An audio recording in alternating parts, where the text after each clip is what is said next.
Air mata meleleh di pipi Sudirman. Bapak dua anak ini tak kuasa menahan kesedihan lantaran anggota keluarganya tewas mengenaskan.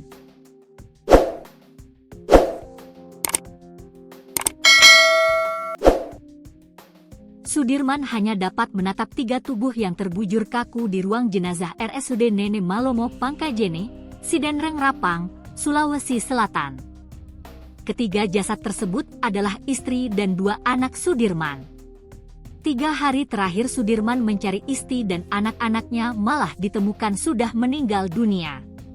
Istri dan dua anak Sudirman ditemukan tewas di saluran irigasi di Sidrap, Sulawesi Selatan, Kamis, 15 Mei 2025. Sudirman menceritakan, anak dan istrinya meninggalkan rumah sejak Selasa, 12 Mei 2025.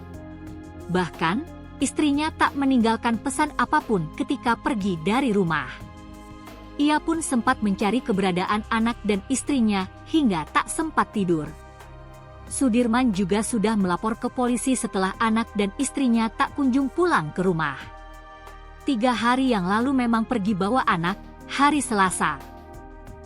Saya cari terus siang malam tidak ada tidur saya cari karena tidak ada kabarnya. Saya tidak lapor polisi karena takut tidak ada uang juga, ungkapnya kepada tribun-timur.com.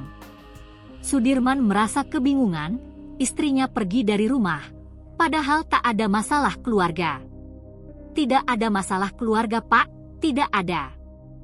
Penyakit, istri, juga tidak ada, ucapnya. 2 hari berselang, Sudirman mendapatkan informasi dari sosial media bahwa anak dan istrinya sudah ditemukan. Namun, istri dan anaknya ditemukan dalam kondisi meninggal dunia. Lihat di media, saya tidak tahu. Lihat ciri-cirinya langsung saya hubungi orang terus ke rumah sakit, ujarnya. Dan benar saja, saat datang ke RSUD Nene Malomo Pangkajene, sosok yang sudah terbujur kaku adalah anak laki-laki dan istrinya, Dewi. Ia istri sama anakku, ujarnya. Sudirman menceritakan, ia bersama istrinya merupakan warga Kabupaten Sinjai. Ia membawa istrinya ke Sidrap untuk mencari kerja. Ia, warga Sinjai.